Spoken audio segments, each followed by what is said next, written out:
on point one.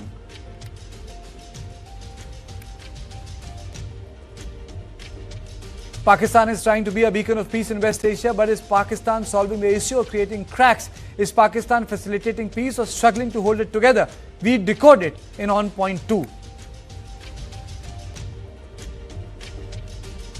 And in on point three, we discuss, can Hezbollah be disarmed? Is it possible for organization to remain political and discard armed struggle against Israel?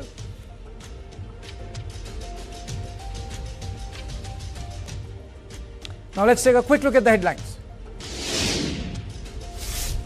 Amit Shah releases BJP Sankalp Patra for West Bengal, calls manifesto. Bharosa Patra says they will implement UCC within 6 months if voted to power. Promises to bring white paper against corruption and political violence.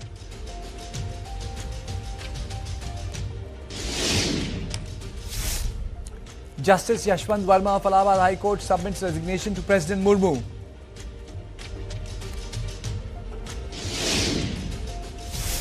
Union Minister for Petroleum and Natural Gas Hardeep Singh Puri meets Qatar Minister of State for Energy Affairs and President and CEO of Qatar Energy in Doha. India and Qatar counterpart welcomes US-Iran ceasefire deal.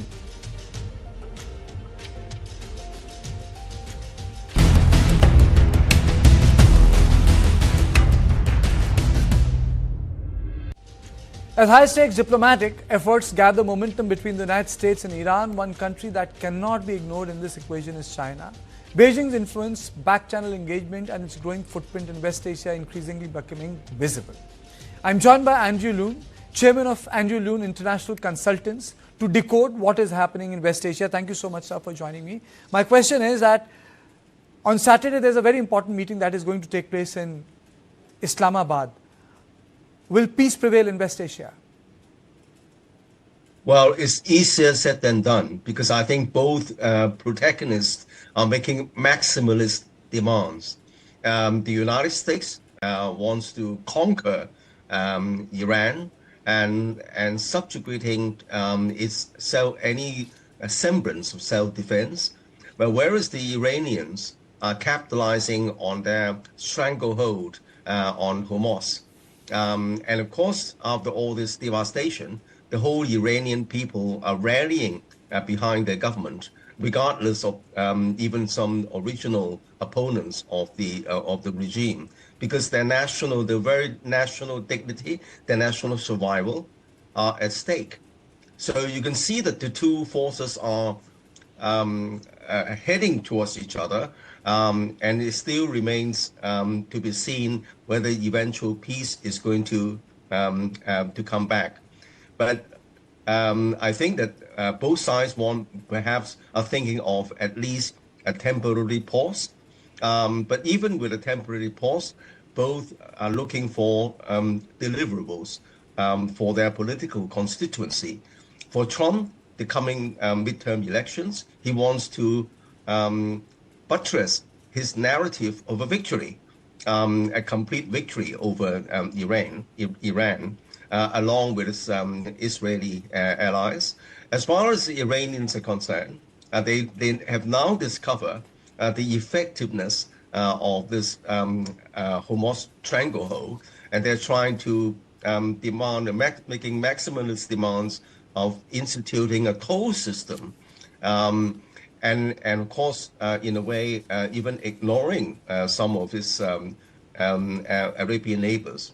So what's your assessment? One, what role the China is playing? And second, why is Pakistan taking a lead in this entire issue? What has prompted them?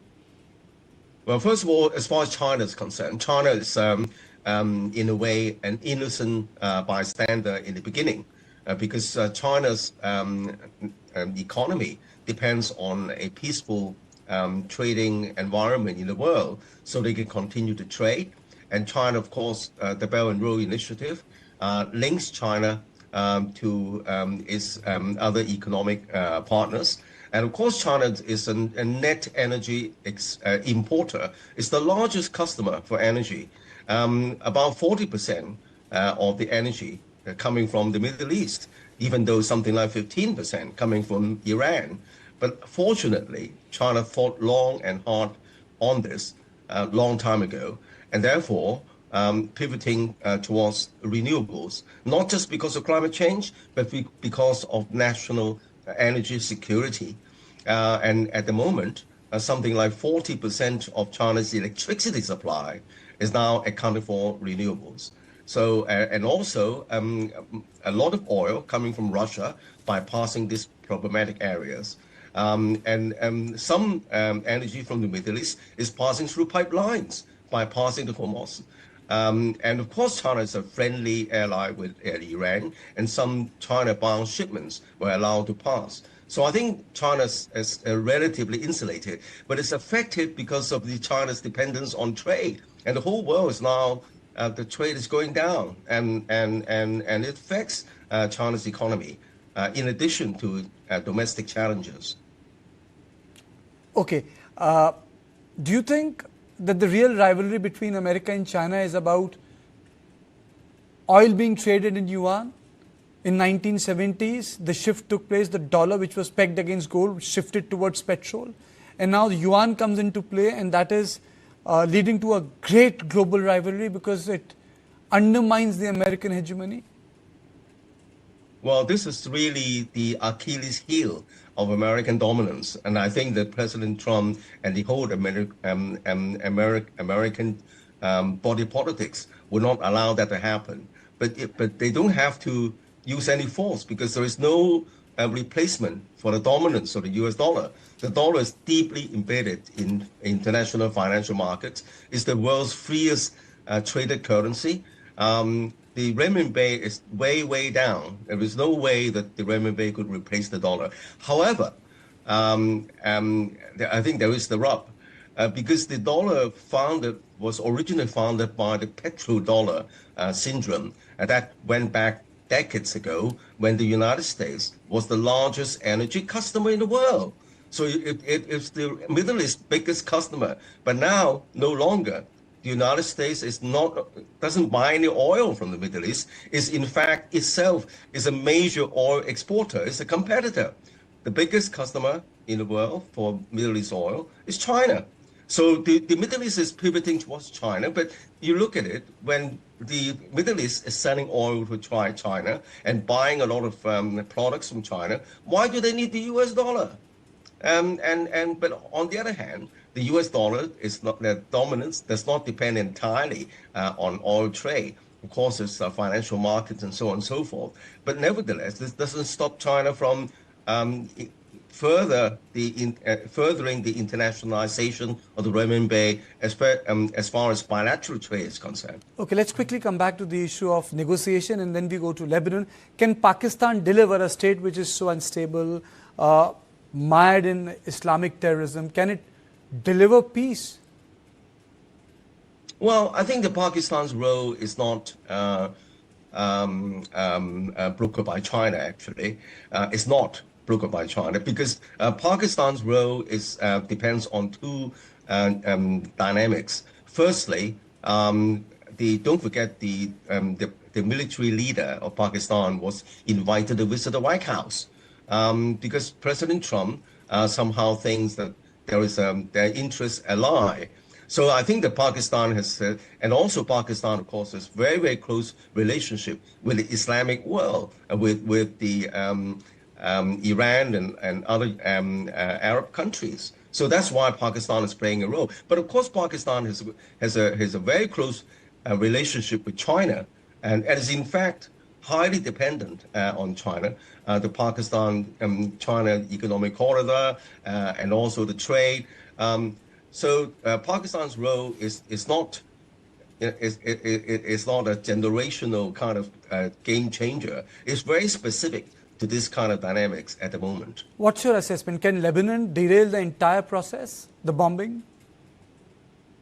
Well, I think that this we are still seeing as both sides are making maximalist demands, as well as the question about Lebanon and this Iran's proxy.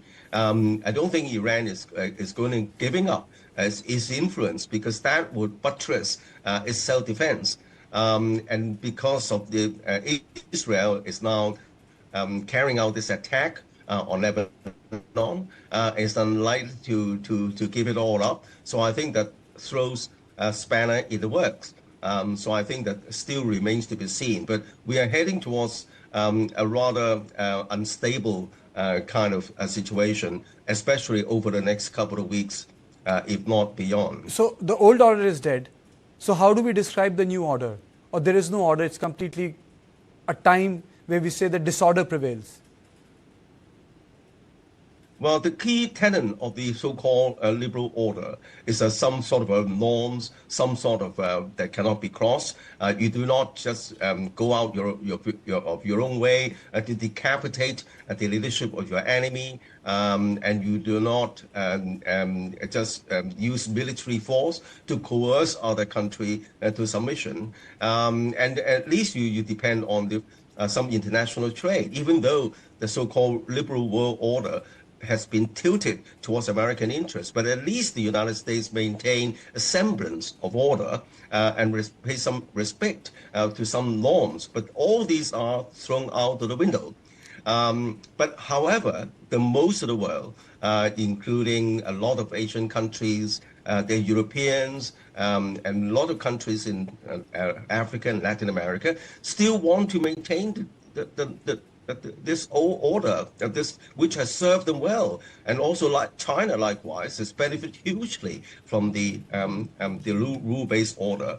So I think that we are seeing a destruction of the main tenets, the main supporter of this liberal order. In fact, the inventor and originator of this world order is now its biggest destroyer. But on the other hand, the rest of the world is trying to uphold it. So I don't think that the old order has died. It's still there, supported by the majority of other countries. But I don't think that a new order has been born, because there's still a lot of dynamics at play. So this brings me to the question, why did America so strongly commit to Israel's red lines in West Asia? Well, if you look at the American body politics, across the aisle, both parties have been, I wouldn't use the word infiltrated, but they're infused with Jewish lobby interests, the Wall Street, the military-industrial complex, and that's been going on for a long, long time. And don't forget President Trump, his son-in-law is Jewish, and there is a lot of Jewish interest in this camp. And this has been going on for a long, long time. And that's why you can see that Netanyahu has been almost dictating the American foreign policy. But of course, Trump is trying to push it back a little. And my last question, will China's rise in this situation come at the cost of other countries?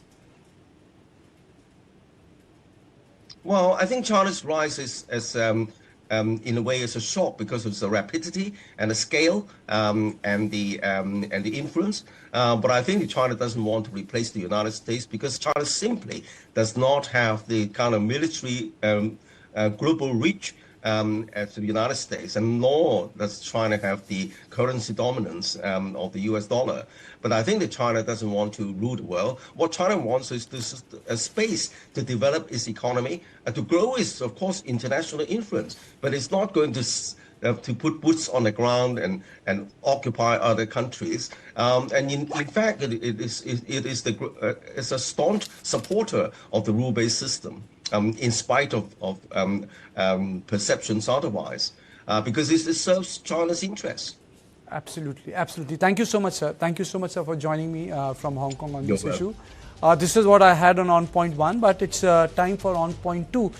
And on point 2 will be Pakistan trying to be a beacon of peace in West Asia, but is Pak solving the issue or creating cracks? Is Pakistan facilitating peace or struggling to hold it together? Will Pakistan be able to deliver it? We will decode it in on point 2 after a short break.